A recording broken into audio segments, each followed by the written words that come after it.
W here. I got something that I'm hoping that you find interesting. Last night in the chat, we got talking about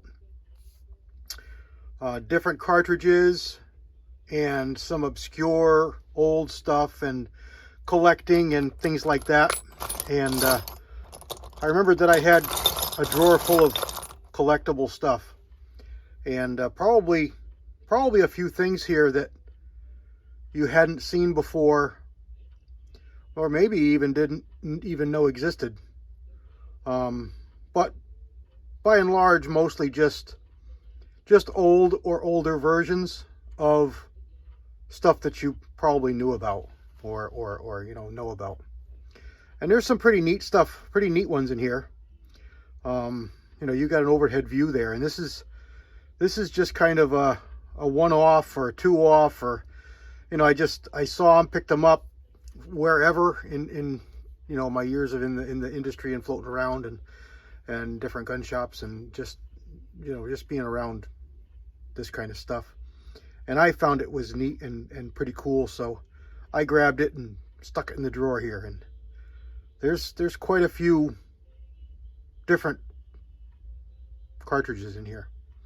And out here on the outside edges is just some shotgun shells. And this one here is a BRI, and it's not Brian, it's Ballistic Research Industries, I think. I think that's what it is.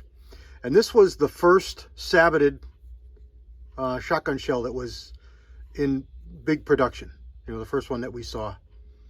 There was a movie out, and I can't remember the name of it, but it was about some aliens that had come down to the planet or marooned on our planet, and they ended up living here. We, brought them in, accepted them, and this was seen in that movie, and it shot through telephone poles and car doors, and it was billed as the most powerful thing in the world. And it's just a piece of memorabilia that stuck in my head. Anyway, it's a BRI 12 gauge saboted slug. It was a big hourglass slug, hardened lead slug. And it was the first time that you had a subcaliber in a major production shotgun shell. So that's pretty neat. Here's some really old paper 12 gauges. And this is how they used to mark them in the end. So this one here is, it's hard for me to read. I should have put my glasses on. Oh, it's upside down. Okay. So it looks like 1 1/8 ounce, number 7.5 shot, and probably 2 grams seems light. But that's some of the designations, and you see some of these are out of the same box. They're all the same markings. But here's a 20 gauge, a green 20 gauge. That's number 3 buck. And here's a crimped shell, because all the earlier ones were rolled. This is a folded crimp shell, I should say. They're all crimped. This is a roll crimp. This is a folded crimp shell, and they put a piece of paper over the end and put the designation of what the shot was and what the charge was. So this is 2 1/4. I can't read it. 2, and then 7/8 of an ounce of number 9s. And this one here is half torn off, and they're both 20 gauge. And this is a sure shot, so this is a lower brass shell, and this was considered a field load or a long range or whatever they called it at the time, but a high brass shell. And again, the brass on shotgun shells is really only there to show at a glance in manufacturing what the power level was. It doesn't really have anything to do with us as a hand loader. You can load this shell, well, not actually, but high brass, low brass. You could load a low brass shell with the same power of a high brass shell as a hand loader. It wouldn't make any difference. It's not a safety issue. The brass does nothing. So just a pretty neat piece of history. Here's some 3-inch 410s when they very first came out. Super speed Winchesters, 3-inch chamber only. Paper. And this one here might be a slug. I'm not sure. It might be a slug. And here is an older 12 gauge Number 6, paper shell. And here's an industrial one. This is an 8 gauge, and it's an industrial shell. And you can see it says right on it, Western Super X Industrial. 8, big 8s. And this was used, I'm told, this was used in like rock quarries, and they would get jammed up in the conveyor systems or belt systems or tubes or whatever they were moving the rocks and the whatever they were moving in construction. And they would stick this up there and pull a trigger, and it would send that monster piece of lead up there and bash the rocks and make them start moving again, flowing again. That's what I was told. Whether it's true or not, I'm not really sure. Let's start looking through some of these metallic cases, and you can see this has got some good chalk on it. You know, it's the lead, and it's a nickel jacket. And this is a 3840. Let's see if I can rub it here a little bit on the base and get it a little cleaned up so we can read it here. And let's see if I can zoom you in so that you can read it even better than me. And what we got there is Winchester Repeating Arms Company, 38 WCF. So 38 Winchester centerfire. And this one come out after the 4440. I'm gonna say it was 1880s, late 1880s. Now this one probably isn't that old, but that's when the cartridge came out.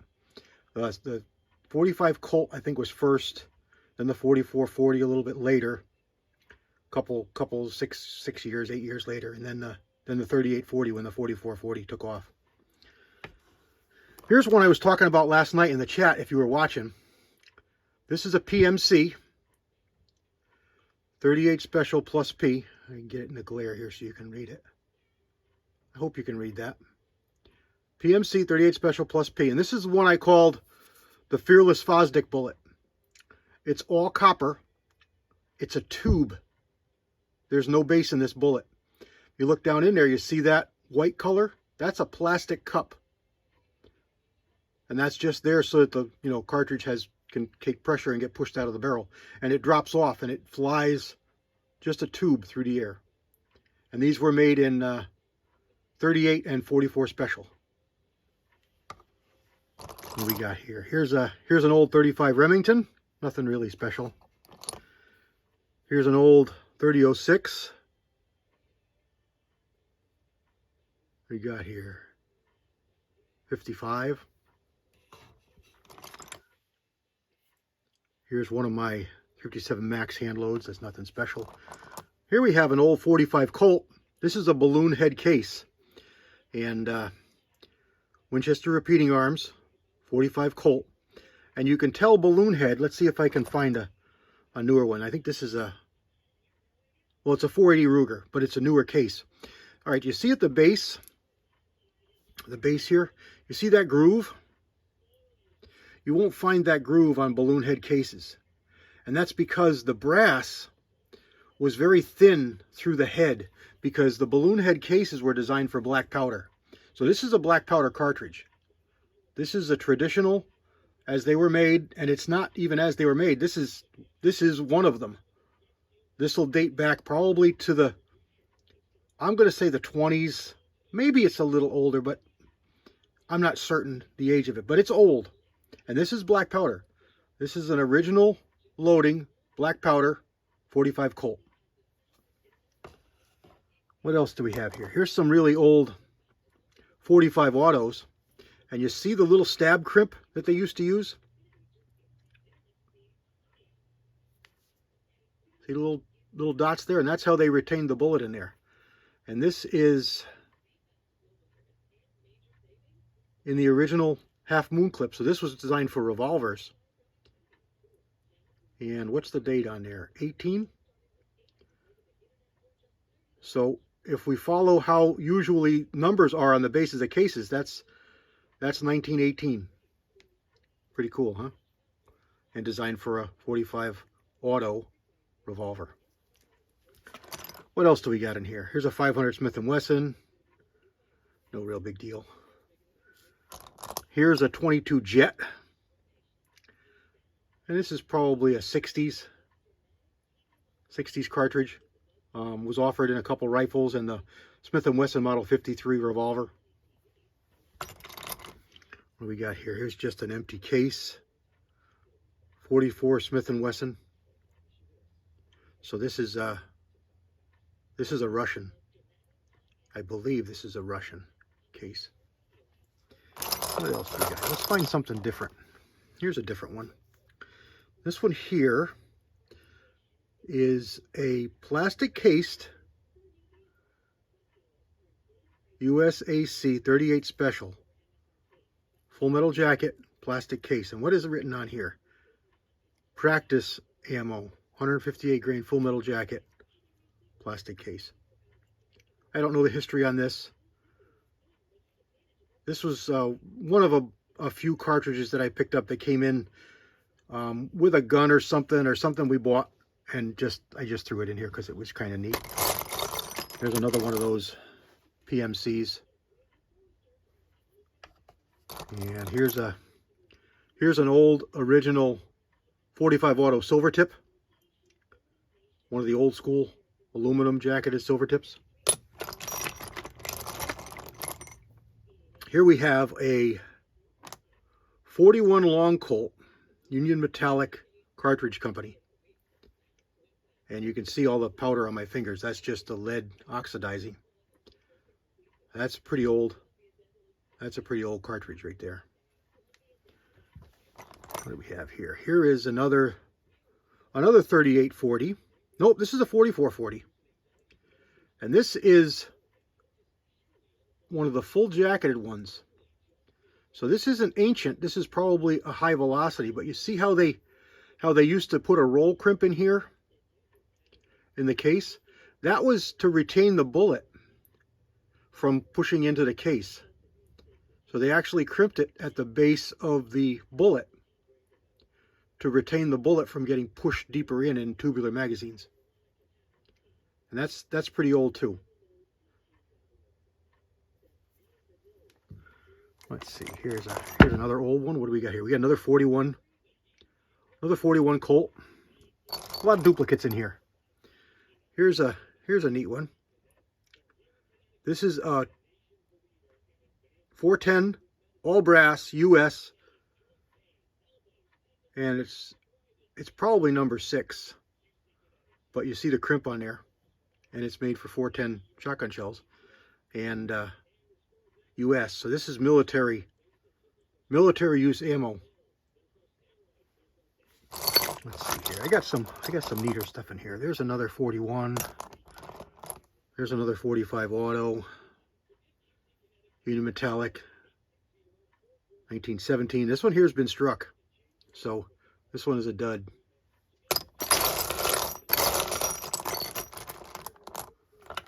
Here we go.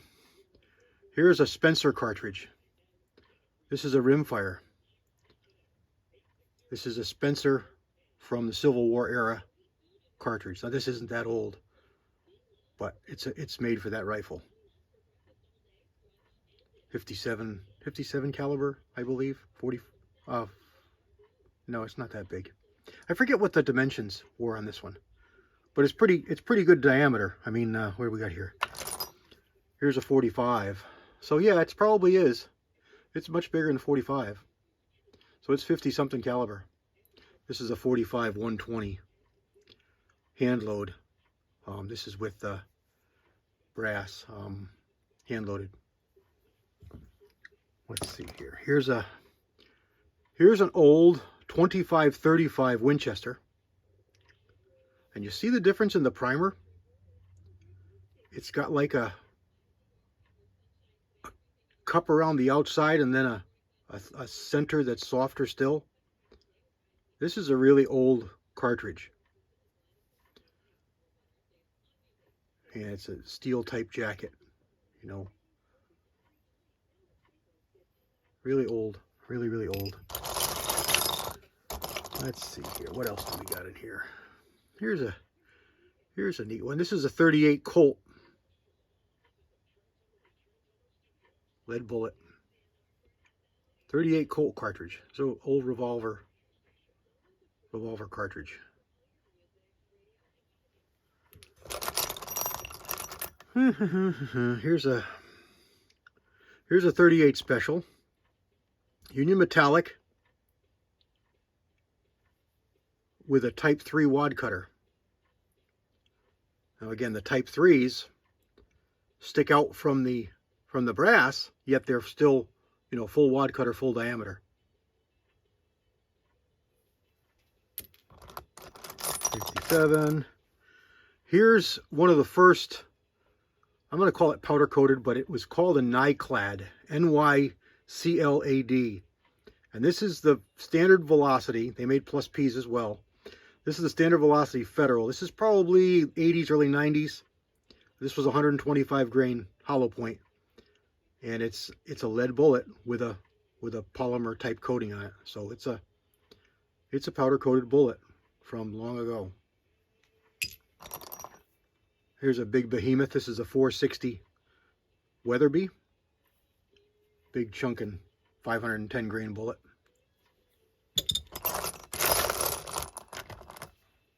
Here's a neat one you probably haven't seen or didn't hear about.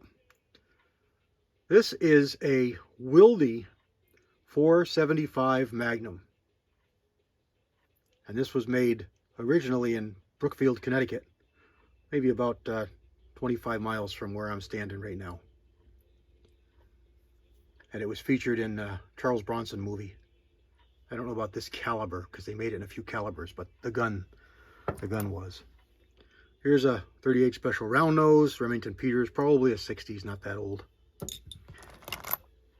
Here is a 2520 Winchester, most likely, but you see there's no designation. 2520. Pretty cool. Here's a metallic 38 special, Remington UMC, probably 130 grain, full metal jacket bullet. Here's a brass Spear 44 Magnum shot shell. This is how they used to be, with the blue plastic. Here's a neat one.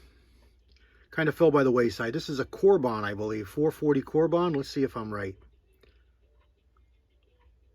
It says A&E. It says 50 A&E. Well, it's a 50 AE case, but that ain't a 50 caliber bullet. That's a 44 caliber bullet. And what they did was they took a 50 AE case and necked it down, put a shoulder on it, and seated a 44 Magnum bullet. And they got that. Pretty powerful. Not real popular.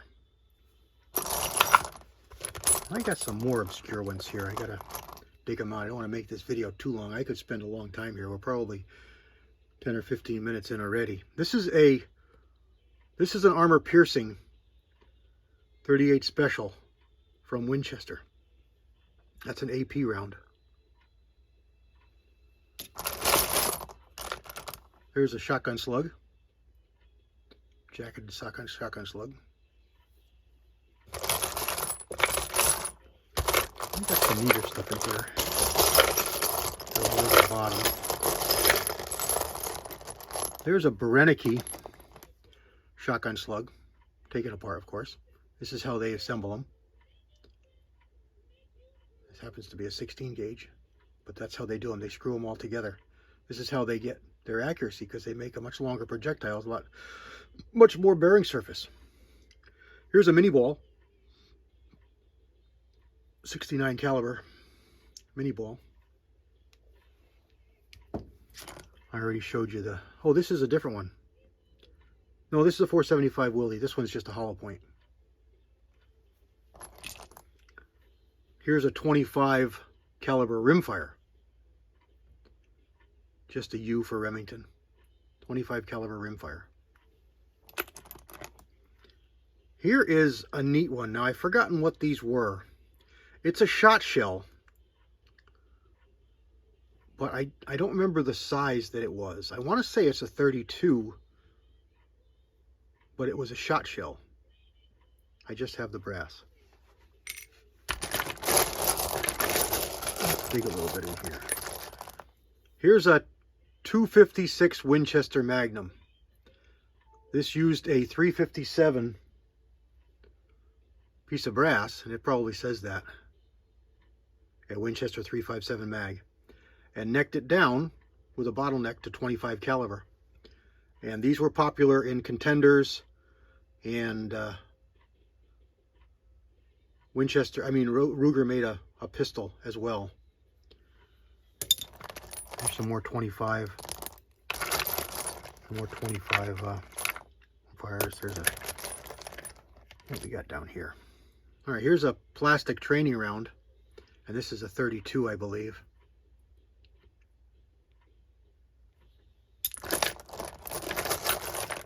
What we got here? Here's a 9mm Black Talon Winchester 9mm Luger Black Talon round. Contrary to belief, these were not outlawed. These were not removed from being sold. They were voluntarily removed from shelves. They were not made illegal. Here's a neat little cartridge. This one here is a 455, an English 455 Wildy round for the Wildy pistols. I don't know why I'm having problems focusing, but it's a pretty short piece of brass, just short and fat. What do we got here? Another 45 auto steel case. Here's another speed loader, another moon clip. Let's see if we can get it to focus. We can get a date on these. Can't quite read them. 18, same as the other ones, 18. Here is a 38 Special Glazer safety slug. These were made in the 80s. Some of the first personal protection bullets. Their claim was it's a jacket filled with shot, and like an oil or something I think was in them as well. And what would happen is when they would enter something, they would disperse the shot into like a shot pattern inside, but they would stay together until they hit something. Glazer safety slugs. Here's another shotgun slug. This is a Remington shotgun slug. Here's a little bottleneck, little stab crimps. And this one here is a Remington, where are we here?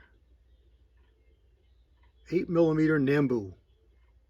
Midway 8mm Nambu. There you go. There's another balloon head 45 Colt. That's a pretty old one. And again, balloon head, you can see that the rim has no cut. Black powder round. I had some neater stuff in here, and I'm surprised it's not jumping out at me. There's a 32-20 Remington UMC 32-20 round. Yes, I've got rifle stuff separate. What do we got here? This is a 500 Smith & Wesson.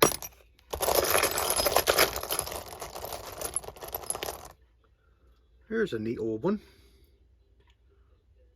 This is a 44 Game Getter, and it's a ball, factory loaded. This was made to be fired in the Game Getter rifles that you see sometimes pop up. People think they're 410s, but they're actually not. They're actually for this kind of a cartridge. They're actually a 44, but they're not safe for 44 Magnums. They're safe for low pressure shot shells made at the time.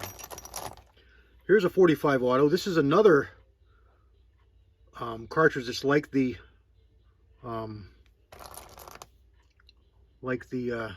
one I just showed you here, but this one had a different design. And these were loaded with everybody else's brass, so plus P. And I don't remember the name of these things. Sorry, I can't remember the name of these, but they were a personal protection. They were full of shot and a jacket, just like these were. Here's an even older 44 Magnum Spear. When they first come out, they were yellow. And they went to blue, and I guess they're clear now. I haven't bought them in so long. Here is a 38 Special Hydra Shock. Okay, now this is before Federal had the Hydra Shock name. Federal bought this company, lock, stock, and barrel, to get this technology.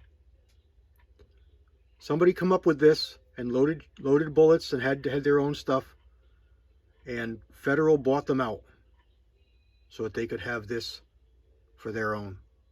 So this is a real original 44 Hydra Shock. This one's in 38 Special. Go back to shotgun shells for a second. I didn't talk about this one. Here's one that you probably have never heard of. You may have heard of active, all plastic shotgun shells. Well, here's a Winchester. And there's the stamping. It's not, nobody peeled the brass off this. Winchester Expert 12 gauge. This is number 10 shot. All plastic, no brass. That's a pretty rare one. You don't see those. Oh, let's see. Here's a